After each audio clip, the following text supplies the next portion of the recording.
We are in El Salvador, about the size of Maryland, and the smallest of the Central American republics. It is known as the Garden Republic, certainly one of the most beautiful countries in all Latin America. Lake Ilopango, 10 miles by 5, is the national playground, and sooner or later, so they say down here, every one of El Salvador's 2 million people come here to admire and to enjoy themselves. The great highway bridge of Cuscatlan symbolizes El Salvador's progress. She has completed her share of the important inter-American highway. The road comes south from the United States via Mexico and Guatemala, and thence on to Panama via Nicaragua and Costa Rica. Along the road we pass vast fields of sisal, a plant we know as the century plant. In El Salvador's semi-tropical climate, sisal grows lush and strong, as do the weeds. From sisal we get the tough fibers that make cord and rope.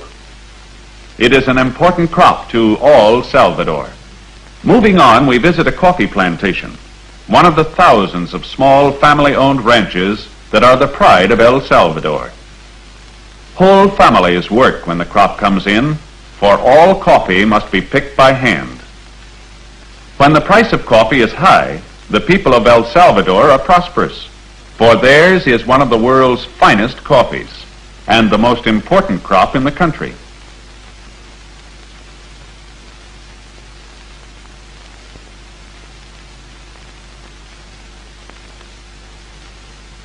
Each sack of coffee weighs about 100 pounds. The men carry the sacks to the packing plant, where the work of making the coffee ready to ship is done.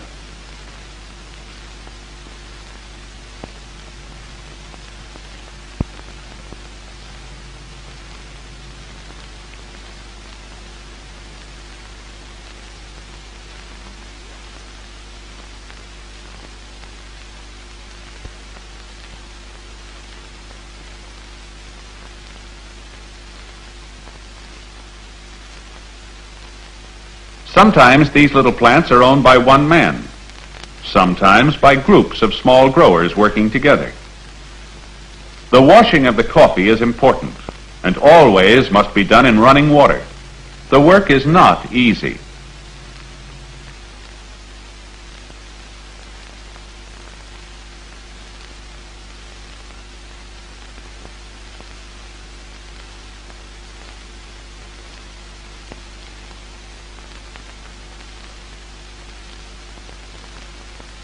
After the berries have been washed, they must be carefully dried so that moisture cannot harm them in the ships carrying the coffee to the United States and other countries that buy El Salvador's crops.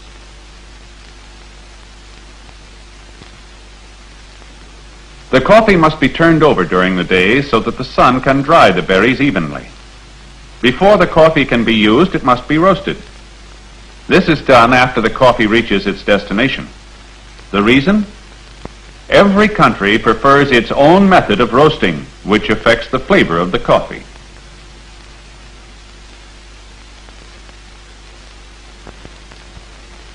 A side road brings us to the little village of El Ilobosco, where 2,000 people have won lasting fame for a most unusual art.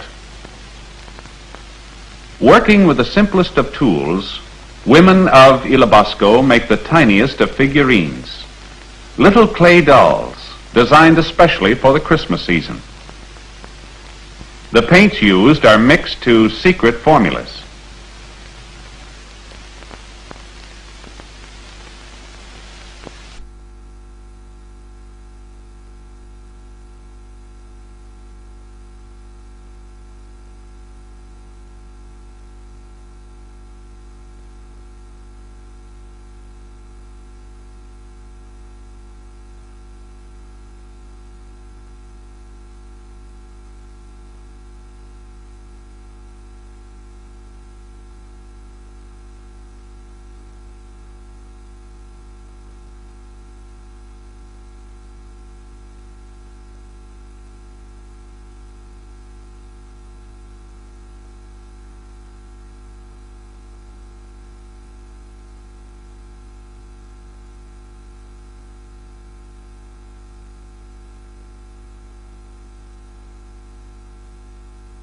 Very, very small the figures are.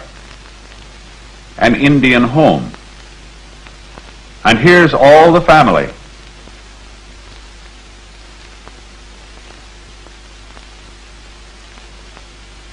Aha! Superman, who is just as popular in El Salvador as he is at home. Cowboys. Market Day, the tortilla man. The fruit sellers. A market day group.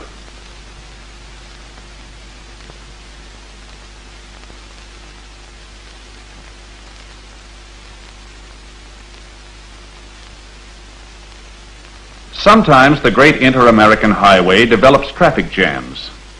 International travel is still only a small percentage of the traffic.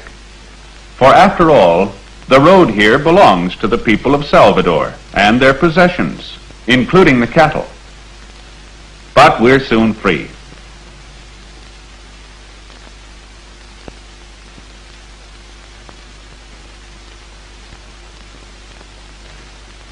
We stop at Tecla to visit the College of Santa Cecilia and to see the work that has won acclaim for its teachers and students. The boys who have won admittance have a good time, but also have an assured future. The boys specialize in the decorative arts, including work in metal fashioning. At the forge, they put to practical use their preliminary work in design, learning to shape metal and to weld it. Throughout Latin America, there is a constant market for artistically done wrought iron, and a master at the trade never lacks for work.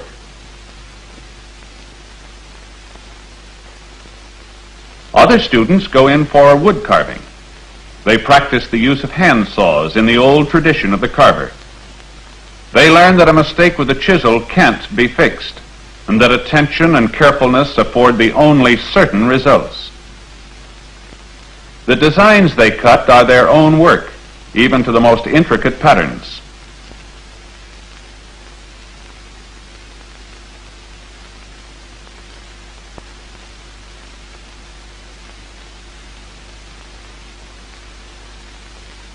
Assembled, stained, and finished. Cabinet work of this high standard has brought fame and prosperity to many graduates of Santa Cecilia's. Not every boy can qualify for this work, for the master craftsman must know all the branches of the trade, including the finest inlays. It's only a short run to San Salvador volcano, and to San Salvador itself, the capital city. Here live 165,000 people in a valley half a mile high, where earthquakes are taken as a matter of course. The National Palace was built to withstand the most severe shocks. A ride through the city reveals how modern San Salvador has become. The city is more than 400 years old, far older than any city in the United States. Yet its streets teem with buses and cars and traffic policemen, exactly as in any city in our own land.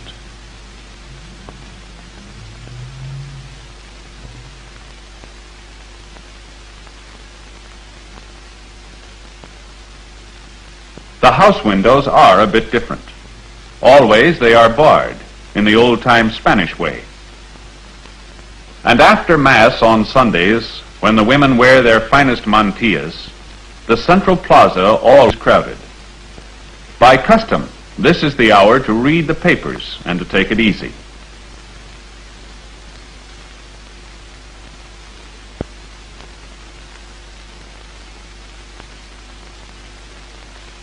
Good luck to our good neighbors, the people of El Salvador.